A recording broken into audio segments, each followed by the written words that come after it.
This is Jonathan Agger, 5th Pro Boxing Fans, joined by Teddy Atlas. Teddy, we're here at the Ring Magazine Awards. Incredible night. I know you're a big fan of what Turki Alalshikh's done in the sport so far.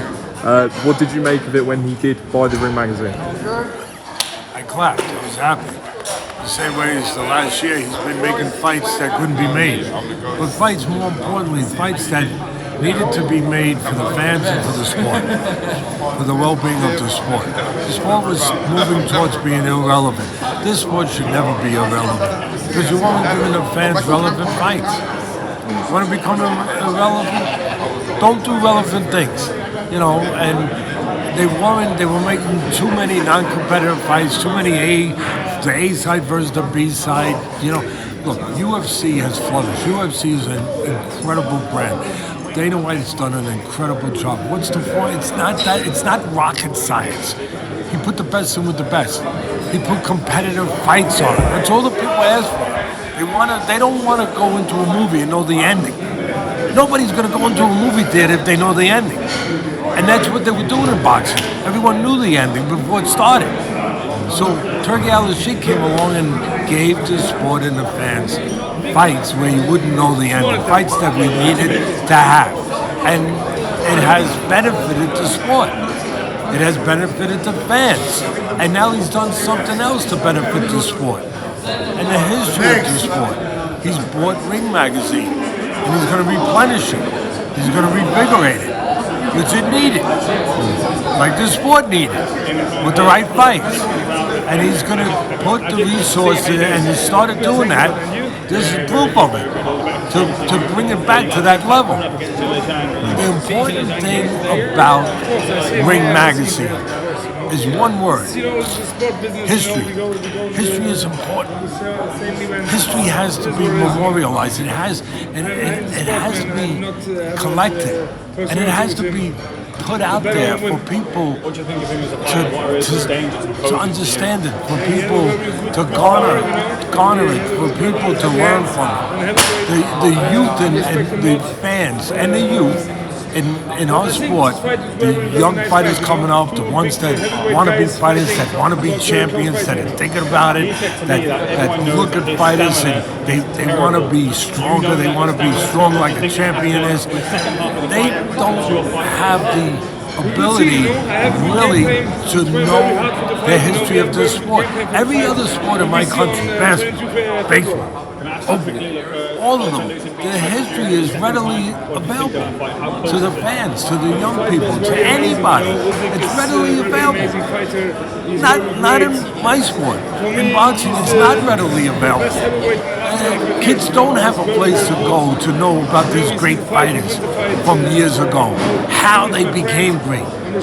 I'm not even talking about that they knew how to, start the left hand, back, and draw the right hand, and draw your eyes off, and, trick you, and be able to time you, and control range, and be able to control distance, and feint.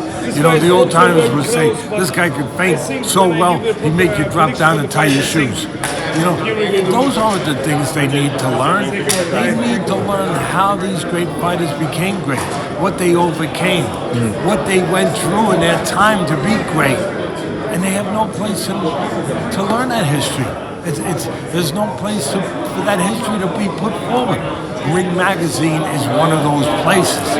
It's important for that reason to teach the young where these guys came from, and how they got formed, and what they overcame to be great fighters. It's important. Teddy, just lastly, I know you'll be back in London if we see Anthony Joshua and Tyson Fury quickly. What do you think that fight would come down to? I'm not asking you for a prediction, but for Anthony Joshua and Tyson Fury, what would it come down to?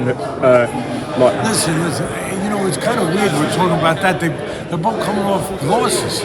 I mean, I think some of the luster has been lost. I'm not going to lie. But we are in England. And the luster hasn't been lost for the great English fans. Because they are great fans. They are great.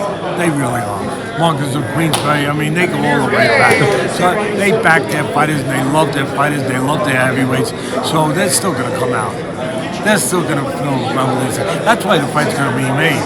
Because with the last few fights, you would think that we wouldn't be talking about that. We'd be talking about Usyk and possibly Dubois, those kind of. But no. Even though they've lost fights, they're going to talk about their two guys. Yeah. Because in their mind, they're going to get in the ring, and it's going to be for their heavyweight title, the title that England cares about. Who's the best? Is it my guy Fury? Is it your guy Joshua? Pride. That's what it's going to be. English pride. That's what it's going to be about. And I think it's going to come down, I'll be honest. It's going to come down to who's got more left. Because they both left a lot in the ring. They have. Who has left more in the ring? That's what it's going to come down to. They've both been terrific. They've had terrific careers. They got a great heart. They got great people behind them. It's going to come down to who has more left. From the physical side, I don't know. But from the mental side, I would still probably favor Fury.